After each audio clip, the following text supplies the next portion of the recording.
अस्सलाम वालेकुम वरहमतुल्लाहि वबरकातुहू। 20 साल तक सऊदी अरब में कमाकर घर भेजता रहा। माँ ने लालच में आकर कभी शादी ना करवाई। अचानक एक्सीडेंट हुआ तो यार दोस्तों ने पाकिस्तान भेज दिया। घर लौटा तो कोई सीधे मुंह से बात ना करता। छोटी भावज ने घर से निकालने के लिए मुझ पर बहतान लगा दिया। रात के 2 बजे जब भाइयों ने धक्के देकर घर से निकाला तो मैं बरसती बारिश में रो रो कर अल्लाह से मौत की भीख मांग रहा था। जब ही सामने से आती गाड़ी ने जोरदार ब्रेक मारी और मैं घर का बड़ा बेटा था और मेरी माँ को मुझसे बहुत उम्मीदें थीं। जब मेरे वालिद दुनिया से रुखसत हुए तो उनके चेहरे पर सुकून था और उन्होंने जाते जाते सिर्फ एक जुमला कहा कि मैं अपनी नौकरी अपने बेटे के लिए छोड़ के जा रहा हूँ, वही इसे संभालेगा। और मेरा यकीन था कि ये नौकरी मेरे लिए नई जिंदगी का आगाज होगी। लेकिन मेरी माँ ने जैसे ही कागजी कार्रवाइयां मुकम्मल की वैसे ही मुझे पास बिठाकर कहा, ये नौकरी तुम्हारे लिए नहीं है, ये तनख्वाह तुम्हारे लिए कुछ भी नहीं। तुम यहाँ रहकर जितने सालों में जोड़ोगे उतने पैसे तो तुम बाहर जाकर 1 साल में बना लोगे। और जब माँ ने कहा तो मेरे लिए इनकार करना मुमकिन न रहा, क्योंकि मैं जानता था कि उनकी जिंदगी मेरे बाप के बाद सिर्फ हमारी भाग दौड़ में लगी है। वो दिन रात हमारे लिए जीती हैं और शायद इसीलिए वो कभी मेरे लिए कुछ बुरा चाह ही नहीं सकती। मैंने जब सऊदी अरब जाने की तैयारी की तो मेरे दिल में एक नई दुनिया की तस्वीर थी। मैं खुद को बड़ा आदमी बनता हुआ देख रहा था। मुझे लगा कि जब मैं वहां कमाऊंगा लोग मेरी इज्जत करेंगे, मुझे लड़की भी वैसी मिलेगी जैसी फिल्मों में हीरो को मिलती है, और मेरी शादी भी कैसे खानदान में होगी जहां मेरी हैसियत से बढ़कर मुकाम होगा। मैं अपनी माँ को सबसे अच्छा जहेज दूंगा, अपनी बहनों की शादियां ऐसे करूंगा जैसे बादशाह अपनी बेटियों को रुखसत करता है। लेकिन जब मैं वहां पहुंचा तो हकीकत का चेहरा बड़ा मुख्तलिफ निकला। मैंने जितनी मुशक्कत की वो मेरे तसव्वुर से बाहर थी। दिन रात की शिफ्टें, कभी धूप में काम, कभी सर्दी में ठिठरना, कभी मालिक की डांट, कभी वक्त पर खाना ना मिलना। लेकिन मैंने कभी शिकवा ना किया, क्योंकि मुझे लगता था कि माँ दुआ देती है तो काम में बरकत आती है और हर मुश्किल आसान लगती है। मैं हर महीने तनख्वाह भेजता रहा, कभी अपनी जरूरत को मुकद्दम न समझा। माँ को हर बार कहा कि अगर घर में किसी चीज की कमी हो तो फौरन बताएं, लेकिन उनकी जुबान से कभी कोई फरमाइश न सुनी। हाँ, इतना जरूर होता कि जब भी फोन पे शादी की बात करता तो वो टाल देती। कभी कहती कि अभी वक्त नहीं आया, कभी कहती बहनों की जिम्मेदारियां पहले हैं। और मैं उनकी हर बात मान लेता, क्योंकि माँ की बात को कभी ठुकराया नहीं जा सकता। फिर 7-8 साल गुजर गए। मैंने खुद ही छुट्टी लेकर वापसी का फैसला किया। जब मैं अचानक घर पहुंचा तो मेरी माँ बीमार बनकर लेटी थी। उनकी आंखों में आंसू थे और उन्होंने कहा, मैं मर रही हूं और तुम्हें अपनी शादी की पड़ी है। तुम्हें एहसास नहीं कि तुम्हारी माँ सांसें गिन रही है और तुम आराम की फिक्र में हो। मुझे बड़ा बुरा लगा, मुझे खुद पे शर्मिंदगी हुई और अगले ही दिन मैंने वापसी की फ्लाइट पकड़ ली, क्योंकि मुझे लगा कि शायद मैं ही गलत था। लेकिन अगले ही दिन मुझे मेरी दोस्त की कॉल आई, जो मेरा कजन भी था। उसने कहा, तुम्हें पता है आज तुम्हारी माँ ने मेरी शादी में जो डांस किया वो पूरे पिंड की रौनक बन गई। वो हंसी, वो कहकहे, वो नाचने का अंदाज, हमें तो यकीन ही ना आया कि वो बीमार हो सकती हैं। ये सुनकर मेरे पैरों तले से जमीन निकल गई। सोचने लगा कि मेरे सामने वो मरी मरी सी लेटी थी और यहाँ वो नाच रही हैं। मतलब ये कि वो मेरी शादी ही नहीं करना चाहती। मुझे क्यों ना पता चला, मैं क्यों इतना अंधा था। फिर कुछ अरसे बाद मैंने शादी का नाम लेना ही छोड़ दिया, क्योंकि दिल टूट चुका था। यहां तक कि मेरे छोटे भाई की शादी हो गई। उसकी बीवी इतनी खूबसूरत थी, हर कोई तारीफ करता। उसका अंदाज, उसका लिबास, उसकी बातें, सब कुछ लोगों को मुतासिर करता। और जब मेरा भाई उसके साथ तस्वीरें लगाता, खुशी के पैगामात लिखता, उसकी गोद में बच्चा होता और वो कहता, मेरा बेटा मेरी दुनिया है, तो मेरा दिल करता मैं चीख चीख के रो दूं। मेरा दिल जलता था, मेरे हाथ दुआ के लिए उठते थे और आंखों से आंसू गिरते थे, क्योंकि मैं सोचता कि अगर वक्त पे मेरी शादी हुई होती तो आज मेरा बेटा 7-8 साल का होता। वो स्कूल जाता, वो मेरे नाम को पुकारता, भागता, मेरा सर फखर से बुलंद करता। لیکن وقت کسی کے لیے نہیں رکتا۔ وقت تو گزر چکا تھا اور میں اس وقت کو صرف یاد کر کے جی رہا تھا۔ 19-20 سال اسی ملک میں گزر گئے، وہیں کام کرتا رہا، وہی گرمی، وہی ریت، وہی عمارتیں، وہی تنہائی، وہی پردیسیوں والی بے رخی۔ میرے چہرے کی جھریاں بڑھتی گئیں لیکن خواب کم نہ ہوئے۔ میرے کام میں ترقی ضرور ہوئی لیکن کام کی نوعیت نہ بدلی۔ بڑی بڑی عمارتوں سے لٹک کر کھڑکیوں کے شیشے صاف کرتا تھا۔ ہر صبح دعا مانگ کر نکلتا تھا کہ اللہ آج بھی حفاظت فرمانا، کہیں رسی نہ ٹوٹے، کہیں ہاتھ نہ چھوٹے، کیونکہ وہاں کسی کا کوئی پرسان حال نہیں ہوتا۔ زندگی ایک دھاگے پر لٹکی ہوئی تھی اور وہی دھاگا کبھی کسی دعا سے محفوظ ہو جاتا تھا، کبھی کسی کی بد دعا سے لرزنے لگتا تھا۔ پیسوں میں اضافہ ہوا لیکن عزت میں کمی آتی گئی، کیونکہ وقت کے ساتھ ساتھ انسان دولت کما سکتا ہے لیکن اپنوں کی محبت نہیں خرید سکتا۔ میرے پیسوں سے گھر چلتا رہا، بہنوں کی شادیاں ہوئیں، بھائیوں کی ضروریات پوری ہوئیں، گھر میں ہر شے مکمل تھی، صرف میں ہی نامکمل رہا۔ ایک دن ایسا آیا کہ معمول کے مطابق میں ایک اونچی عمارت کی کھڑکی صاف کر رہا تھا۔ مجھے یاد ہے وہ بہت ہوادار دن تھا اور میں ہوا کے جھونکوں کو معمول کی بات سمجھ کر اپنا کام کرتا رہا۔ اچانک میرے پاؤں کا توازن بگڑا، رسی کھچ گئی اور پھر یکدم کچھ چرچراہٹ کی آواز سنائی دی، جیسے کوئی پرانا دھاگا ٹوٹتا ہے۔ میری رسی ٹوٹ گئی، میں نیچے کی طرف لڑک گیا، میرا وجود جیسے ہوا میں معلق ہو گیا تھا۔ نیچے پہنچتے پہنچتے میں بے ہوش ہو گیا۔ جب ہوش آیا تو میرے پاؤں میں ناقابل بیان تکلیف تھی۔ ڈاکٹر نے بتایا کہ میری ٹانگ میں نقص آ چکا ہے، اب پہلے جیسا کام کرنا ممکن نہیں رہا تھا۔ وہاں میرا کوئی نہیں تھا، کوئی ایسا نہیں تھا جو صبح شام تیمارداری کرتا۔ وہاں صرف وہی لوگ ہوتے ہیں جنہیں اپنے کام سے فرصت نہیں ملتی۔ پردیس میں درد سنبھالنے والا کوئی نہیں ہوتا، وہاں صرف وقت ہوتا ہے جو زخموں کو چاٹتا ہے۔ اور دوست یار وہی تھے جو میرے ساتھ ایک ہی ڈیرے میں 20 سال سے رہ رہے تھے۔ انہی نے تھوڑا بہت سہارا دیا، دوا دارو کی کوشش کی، لیکن جیسے ہی طبیعت ذرا سنبھلی انہوں نے صاف صاف کہہ دیا کہ تو واپس چلا جا، کیونکہ گھر جیسی خدمت یہاں کسی کے بس کی بات نہیں ہے، نہ ہی کوئی کرنے والا ہے، نہ ہی ہم کچھ کر سکتے ہیں۔ انہوں نے واپسی کے انتظامات کیے، مجھے جیسے ہی ٹکٹ ملا میں واپس روانہ ہو گیا۔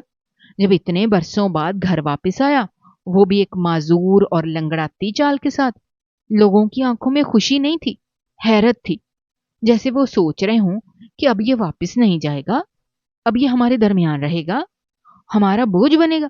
میرے چہرے پر جو وقت کی مہر لگی تھی وہ سب کو نظر آ رہی تھی، اور میری ٹانگ کا نقص گویا میرے وجود کی بے بسی کا اعلان تھا۔ اب مجھے کوئی عزت دینے والا نہیں تھا۔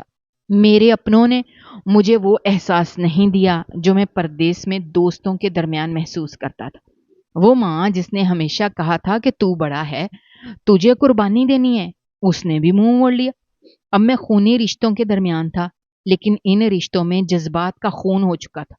مجھے لگا جیسے اب میں ان کے لیے ایک بوجھ بن چکا ہوں۔ میں نے اپنی ماں سے کہا، مجھے کم سے کم ایک کمرہ تو دے دو، کیونکہ اب میں کہیں جا نہیں سکتا، مجھے یہیں رہنا ہے۔ اس پر بھی انہیں اور خاص طور پر میرے چھوٹے بھائی کی بیوی کو بہت برا لگا، کیونکہ اس نے کہا کہ ہمیں 2 کمرے چاہیے کیونکہ اب بچے بڑے ہیں اور ان کو جگہ چاہیے، اب یہ بھائی ہمارے حصے کا کمرہ لے گا۔ میں نے کہا یہ پورا گھر تو میں نے بنایا ہے، مجھے تو صرف ایک کمرہ چاہیے۔ میں نے ان سب کی خوشیوں کے لیے اپنی جوانی قربان کر دی، اب اگر ایک کمرہ مانگا تو کیا زیادتی کی ہے؟ میں نے وہ کمرہ لے لیا اور وہیں پڑا رہتا، دن بھر کوئی پوچھنے والا نہ ہوتا۔ کبھی کبھار کوئی آ کر پوچھ لیتا کہ طبیعت کیسی ہے تو میں ہاں ٹھیک ہے کہہ دیتا۔ ویسے بھی اب کسی کو فرق نہیں پڑتا کہ میں جیتا ہوں یا مرتا ہوں، دن پر فون پر لگا رہتا، یوٹیوب کی ویڈیوز دیکھتا رہتا اور سوچتا کہ اتنے سال پردیس میں گزر گئے لیکن میں کیا لے کر لوٹا؟ کچھ بھی نہیں، نہ بیوی، نہ بچے، نہ سکون، نہ عزت، نہ کوئی محبت۔ مجھے وہ سب کچھ نہ ملا جس کا میں نے خواب دیکھا تھا۔ ایک دن ایک پرانا کزن مجھ سے ملنے آیا۔ اس نے جب میری ماں سے بات کی تو کہا ابھی بھی اس کی شادی ہو سکتی ہے، اب تو بوڑھے لوگ بھی شادی کرتے ہیں، کیوں نہیں کرتے؟ माँ ने फौरन कहा कि अब मेरी बूढ़ी हड्डियों में इतनी ताकत नहीं है, मैं इसके लिए रिश्ता तलाश करती फिरूं। और फिर कौन करेगा इससे शादी? इसके तो बाल भी सफेद हो चुके हैं। ये सुनते ही मेरा दिल किरची किरची हो गया, जैसे मैंने सफेद बाल उगा लिए हों, जैसे ये मेरा कसूर है। मैं चुप हो गया। अपने कजन से कहा, बस शादी की बात छोड़ दो, अब मुझे किसी की बेटी से शादी नहीं करनी। ना किसी के ख्वाब देखने की हिम्मत है, ना ही ख्वाबों को टूटने का हौसला है। मुझे एक दिन मेरे छोटे भाई के कमरे से तेज आवाजें सुनाई दी। वो आवाजें ऐसी थीं जिनमें नफरत भी थी, गुस्सा भी था और साजिश की बू भी आ रही थी। आवाजें बंद दरवाजे के पीछे गूंज रही थीं और मैं दीवार से लगा सुनता रहा। छोटी भाभी कह रही थी, तुम्हारा भाई क्यों हमारे कमरे पर काबिज हो गया है? उसे यहां से निकालो। ये क्या बात हुई कि हम दो कमरे मांगे और वो खुद एक कमरे पर काबिज हो जाए? तुम कुछ नहीं करते नवीद। और नवीद कह रहा था कि यार मैं कैसे निकाल दूं, भाई है मेरा, मजाक थोड़ी है कि भाई को घर से निकाल दूं। भाई को निकालने के लिए कोई बहुत बड़ी बात होनी चाहिए, कोई सबूत होना चाहिए, कोई ऐसी बात होनी चाहिए कि जिससे माँ को भी यकीन आ जाए और खानदान वालों को भी बोलने का मौका न मिले। मैं ये सुनकर कांप उठा। मैं हैरान हो रहा था कि अब मुझे घर से निकालने की बातें हो रही हैं, जैसे मैं कोई चोर हूं, कोई बोझ हूं, कोई बेकार इंसान हूं, जैसे मैं इस घर का फर्द ही नहीं रहा, जैसे किसी चूहे को घर से निकालने की बात हो रही हो। मेरा दिल जल के राख हो रहा था, लेकिन मैं खामोश रहा, क्योंकि जब कोई अपनी दुश्मनी छुप कर करे तो बंदा ना शोर कर सकता है, ना सफाई दे सकता है। मैंने सोचा कि वक्त का इंतजार करो, शायद ये तूफान खुद ही गुजर जाए। लेकिन मुझे क्या पता था कि तूफान आने वाला नहीं है, बल्कि मुझे इस तूफान के बीच में फेंक दिया जाएगा। एक दिन मेरी छोटी भाभी ने मुझे अपने कमरे में बुलाया और कहा, भाई जरा आकर ये बल्ब ठीक कर दे, बड़ा मसला हो रहा है, बल्ब नहीं चल रहा और नवीद घर पे नहीं है। मैंने सोचा चलो, आखिरकार इसने मुझे किसी काम के काबिल तो समझा, वरना तो ये मुझे देखती भी नहीं थी। पहली बार मुझे कुछ कहा था, अगर मैं इनकार करता तो यही कहती कि ये तो कोई काम का नहीं है। मैं कमरे में चला गया। जैसे ही बल्ब की तरफ बढ़ा, उसने दरवाजा बंद कर दिया। एक कोने में खड़ी होकर चीखना चिल्लाना शुरू कर दिया, नवीद, नवीद मुझे बचाओ, ये मुझे हाथ लगा रहा है, ये मेरे साथ कुछ करने लगा है। मैं शशदर रह गया। मैंने कहा, तुम पागल हो गई हो, मैंने कुछ नहीं किया, मैं तो सिर्फ बल्ब देखने आया था, तुमने तो खुद मुझे बुलाया था। वो फिर भी चीखती रही, जैसे मैं कोई भेड़िया हूं, जैसे उसे नोचने आया हूं। मैं दरवाजे की तरफ लपका। जैसे ही बाहर निकला, मेरा भाई नवीद और एक और छोटा भाई खड़े थे। उन्होंने मुझे आंखों ही आंखों में मुजरिम बना दिया और कहा कि शर्म आनी चाहिए आपको, आपकी शादी नहीं हुई, इसका मतलब ये थोड़ी होता है कि आप घर की औरतों पर नजर रखेंगे। आप ऐसा कैसे कर सकते हैं? मैंने कहा, खुदा का खौफ करो, मैंने कुछ भी नहीं किया, उसने खुद मुझे बुलाया था। उन्होंने कहा, वो क्यों बुलाएगी, जब उसका इतना जवान शौहर है तो आपकी क्या जरूरत है? मैंने कहा, ये इल्जाम है, ये झूठ है, ये एक चाल है मुझे फंसाने के लिए। लेकिन मेरी बात किसी ने ना मानी, क्योंकि उनको वो सुनाई देता है जो वो सुनना चाहते हैं। उन्होंने मुझे कहा कि आधी रात हो चुकी है और अब आप इस घर से निकल जाएं। मैंने कहा, कहाँ जाऊंगा, मैं तो इस घर का हिस्सा हूं, ये मेरा अपना घर है। कहने लगे, ये अब हमारा मसला नहीं है, आप निकलें। और धक्का दे दिया मुझे। धक्के देते हुए बाहर निकाल दिया, जैसे मैं कोई डाकू हूं, कोई गुनहगार इंसान हूं। मैं बाहर निकला तो मेरे जिस्म का रुआं रुआं कांप रहा था। मुझे अपने पैरों तले से जमीन खिसकती हुई महसूस हुई।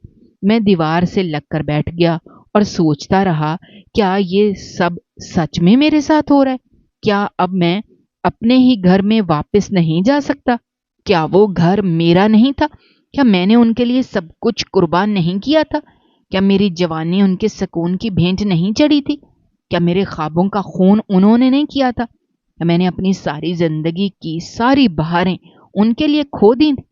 کیا میرا قصور صرف اتنا تھا کہ میں نے محبت میں کچھ مانگا تھا؟ کیا میں نے غلطی کی کہ میں نے ایک کمرہ مانگا تھا؟ یا پھر میں نے اپنی جگہ کا حق مانگا تھا اور اب میں بے آسرا کھڑا تھا، بے سہارا، بے یار و مددگار، ایک ایسا شخص جس کی زندگی نے صرف اسے بے وفائی دی تھی، اور وہ بھی اپنوں کے ہاتھوں سے۔ میں اندھیری سڑک پر اکیلا چلتا جا رہا تھا۔ میں اندھیری سڑک پر اکیلا چلتا جا رہا تھا۔ میرے قدم جیسے زمین پر نہیں پڑ رہے تھے، جیسے میرا وجود ہوا میں معلق تھا، جیسے میں کسی اور دنیا کا حصہ بن چکا ہوں۔ میرے جسم میں وہ طاقت نہیں رہی جو 20 سال تک عمارتوں سے لٹک کے شیشے صاف کرتی رہی تھی۔ میرے ہاتھ ٹھنڈ سے سن ہو رہے تھے، سرد ہوا میرے چہرے پر تماچے مار رہی تھی، بارش بھی طوفانی ہو چکی تھی، سردی کی پہلی بارش تھی، اور مجھے وہ ٹھنڈ اندر تک لگ رہی تھی جو صرف تنہائی اور بے وفائی سے لگتی ہے۔ میں اپنے پاؤں گھسیٹ گھسیٹ کر چل رہا تھا، جیسے میرے جسم کا ہر جوڑ بول رہا ہو کہ بس کر دے، رک جا، تھک گیا ہوں، اب اور نہیں۔ لیکن میں رکنا نہیں چاہتا تھا، کیونکہ رکنے کا مطلب تھا سوچنا، اور سوچنے کا مطلب تھا مر جانا۔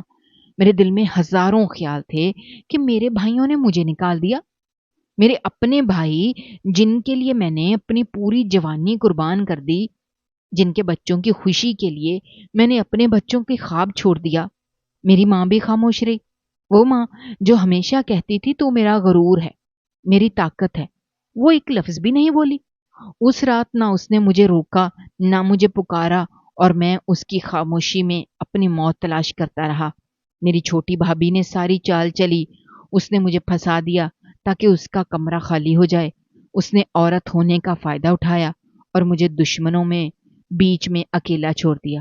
اب میرے پاس کچھ بھی نہیں بچا تھا، نہ عزت، نہ پناہ، نہ گھر، نہ دل۔ اب میرے اندر صرف ایک خواہش باقی رہ گئی تھی، کہ موت کی خواہش۔ میں اللہ سے موت مانگنے لگا، یا اللہ بس کر دے، اب یہ سب نہیں سہنا، یا اللہ مجھے اٹھا لے، کیونکہ اب میں جی نہیں سکتا، نہ واپس جا سکتا ہوں، نہ آگے بڑھ سکتا ہوں، نہ کسی کو کچھ سمجھا سکتا ہوں۔ میں بس سڑک کے بیچ میں چلنے لگا کہ شاید کوئی گاڑی آئے اور مجھے مار دے، شاید میری تکلیف کا اختتام ہو جائے، شاید میرا دکھ اس سڑک پر دم توڑ دے۔ میں روتا جا رہا تھا، میرے آنسو بارش میں بھیگ رہے تھے، میری سانسیں پھنس پھنس کے نکل رہی تھیں، میرے قدم ڈگمگا رہے تھے جیسے میں گزرنے والا ہوں لیکن گر بھی نہیں رہا تھا۔ تبھی اچانک دور سے ایک گاڑی کی ہیڈ لائٹس نظر آئیں، وہ روشنی میری آنکھوں میں پڑی اور میں رکنے کے بجائے مزید اس روشنی کی طرف بڑھ گیا، جیسے وہ روشنی مجھے بلا رہی ہو، جیسے میری رہائی اسی گاڑی سے ہوگی۔ میرے دل کی دھڑکن تیز ہو گئی، مجھے لگا اب ختم ہو جائے گا سب کچھ، اب میں سکون پا لوں گا۔ لیکن گاڑی میری توقع کے خلاف رک گئی، گاڑی بالکل میرے سامنے آ کر رک گئی، اور میں چونک گیا، کیونکہ میں سوچ بھی نہیں سکتا تھا کہ کوئی انسان اتنی تیزی سے گاڑی روکے گا۔ پھر اس گاڑی کا دروازہ کھلا اور ایک عورت باہر نکلی، وہ میرے قریب آئی، اس کے چہرے پر حیرت تھی اور آواز میں غصہ بھی اور ہمدردی بھی۔ اس نے کہا، کیا کر رہے ہو آپ؟ آپ سڑک کے بیچ میں کیوں آ رہے ہیں؟ جان بوجھ کے کیوں سامنے آ رہے ہو؟ کیا چاہتے ہو آپ؟ کہ آپ کی زندگی کی قیمت کچھ نہیں ہے کیا؟ آپ خود کو مارنا چاہتے ہیں؟ وہ بولتی رہی، لیکن میں سن نہ سکا، کیونکہ میں صرف اسے دیکھ رہا تھا، جیسے کسی اجنبی نے میرے دل کا درد سن لیا ہو۔ میرے لبوں سے کچھ نہ نکل سکا، میں بالکل خاموش کھڑا رہا، جیسے پتھر ہو گیا ہوں۔ پھر اچانک میری آنکھوں کے آگے اندھیرا چھا گیا، میرے جسم نے ساتھ چھوڑ دیا اور میں بے ہوش ہو گیا۔ اس کے بعد کیا ہوا مجھے کچھ یاد نہیں، میں کیسے وہاں سے اٹھایا گیا، کہاں لے جایا گیا، کچھ خبر نہیں۔ بس جب میری آنکھ کھلی تو میں ایک نرم بستر پر تھا، اتنا نرم بستر میں نے شاید کبھی محسوس نہ کیا ہو۔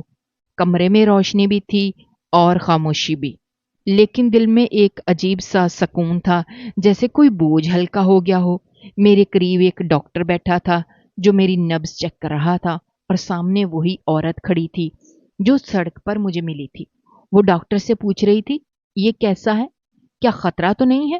ڈاکٹر نے نرمی سے کہا، گھبرانے کی ضرورت نہیں ہے، اس آدمی کی طبیعت اب سنبھل رہی ہے، شاید اس کا بلڈ پریشر بہت نیچے چلا گیا تھا، یہ وقتی बेहोशी है, लेकिन अब सब कुछ ठीक हो जाएगा।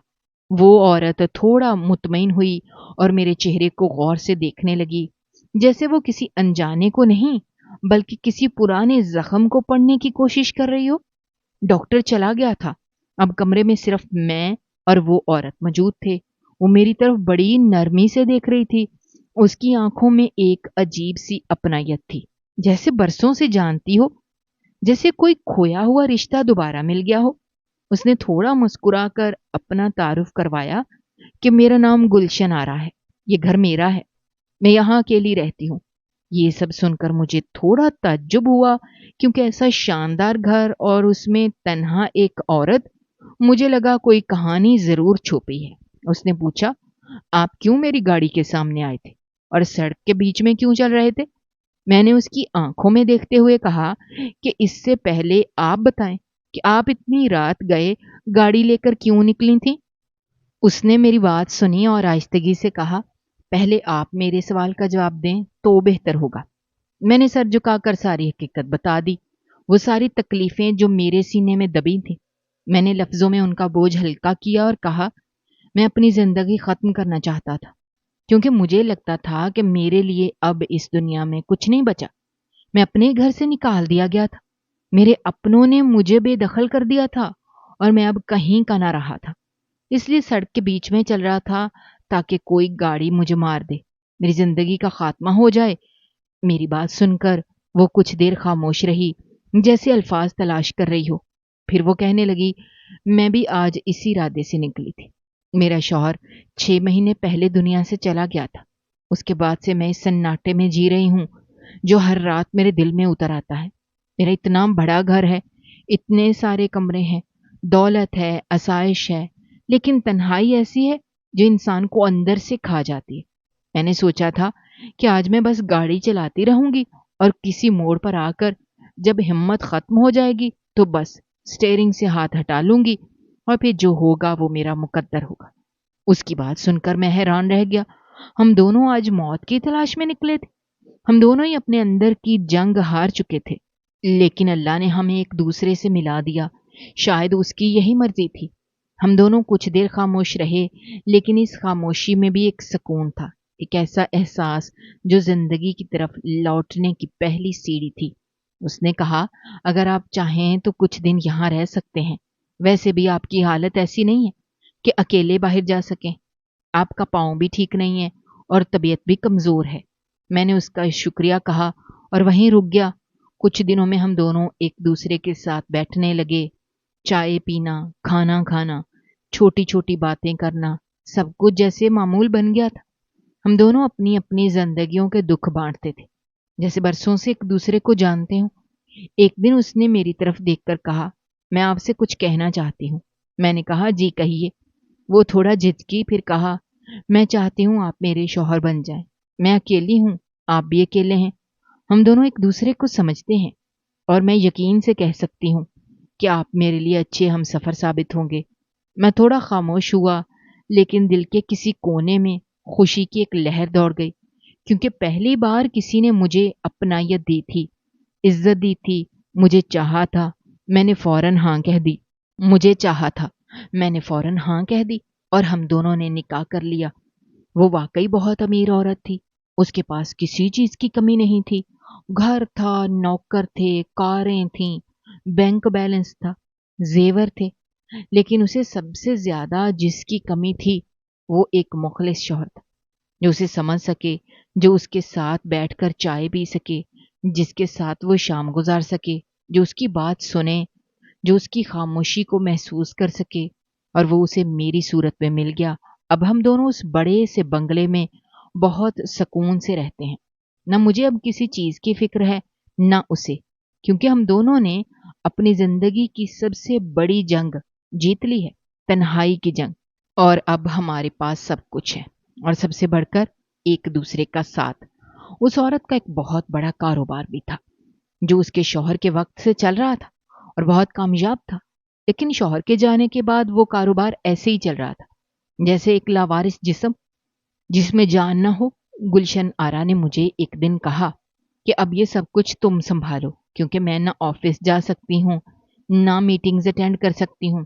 पहले सब कुछ मेरे शौहर देखते थे और अब मैं अकेली हूँ, तो बेहतर है कि तुम ही ये जिम्मेदारी ले लो, क्योंकि तुम्हें मैं जानती हूँ, तुम पर मुझे भरोसा है। मैंने ऑफिस जाना शुरू किया और कुछ ही महीनों में कारोबार मेरी समझ में आ गया। मैंने उसे एक नया रंग देना शुरू किया। मैंने पुराने निज़ाम में नई रूह फूंकी। मैंने ईमानदारी से दिन रात मेहनत की, क्योंकि अब मैं सब कुछ सिर्फ गुलशन आरा का नहीं बल्कि मेरा भी था। आज ऑफिस में इंटरव्यू हो रहे थे और मैं अपनी टीम के साथ मौजूद था। उम्मीदवार आते जा रहे थे, इंटरव्यू देते जा रहे थे। तभी मुझे पता चला कि अब जिस लड़के को अंदर बुलाया गया था वो कोई और नहीं, मेरा छोटा भाई है। वही भाई जिसने मुझे आधी रात को घर से धक्के देकर निकाला था। वो अंदर आया और मुझे देखकर चौंक गया, जैसे उसके पैरों तले से जमीन निकल गई हो। कहने लगा, आप यहाँ कैसे? आप तो ऐसे लग रहे हैं जैसे मालिक हैं इस कंपनी के। मैंने कहा, तुम्हारी आंखें ठीक कह रही हैं, मैं ही इस कंपनी का मालिक हूं।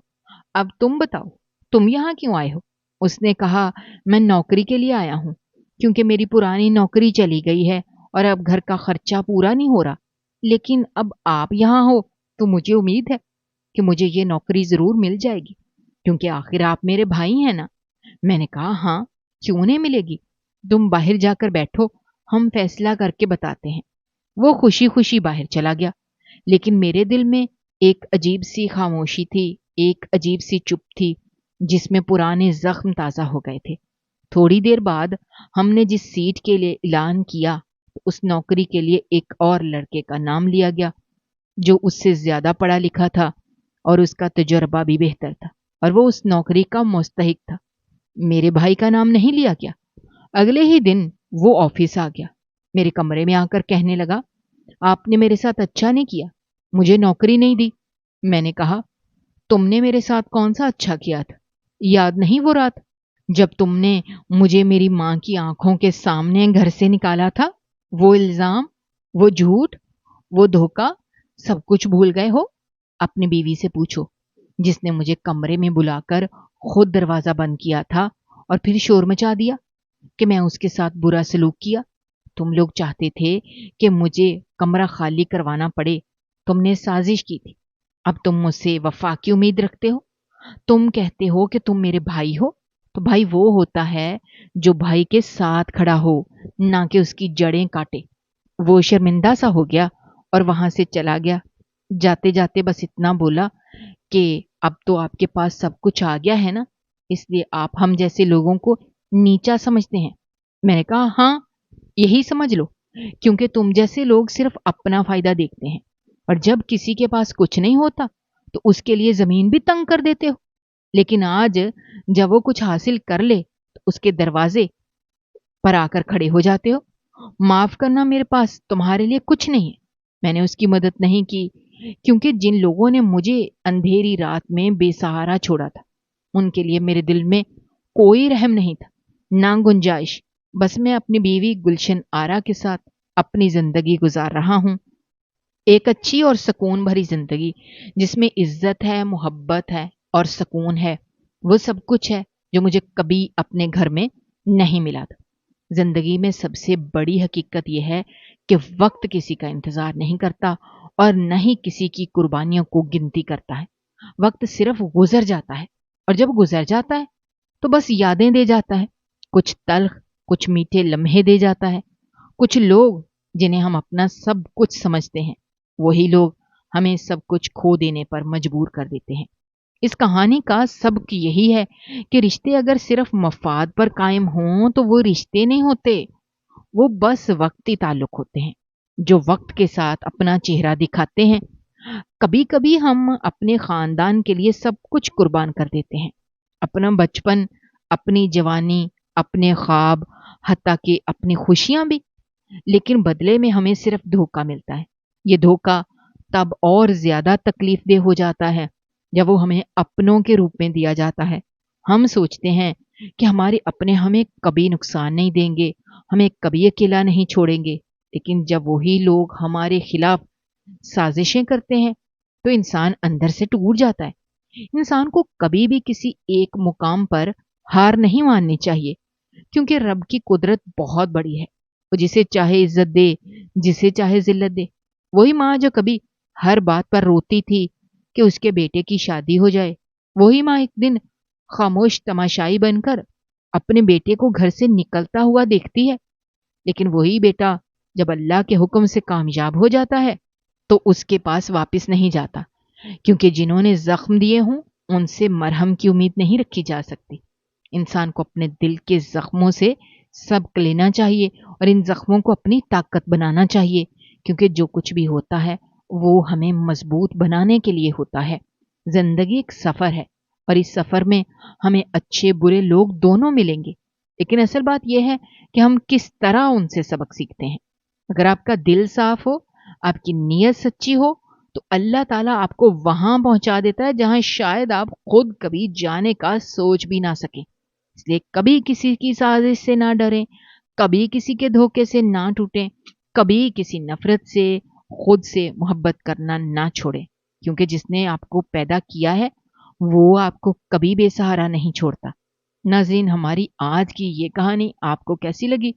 कमेंट बॉक्स में अपनी राय का इज़हार करना मत भूलिएगा, और अगर आप हमारे चैनल पर नए हैं तो चैनल को सब्सक्राइब करना भी मत भूलिएगा। शुक्रिया। अल्लाह हाफ़िज़।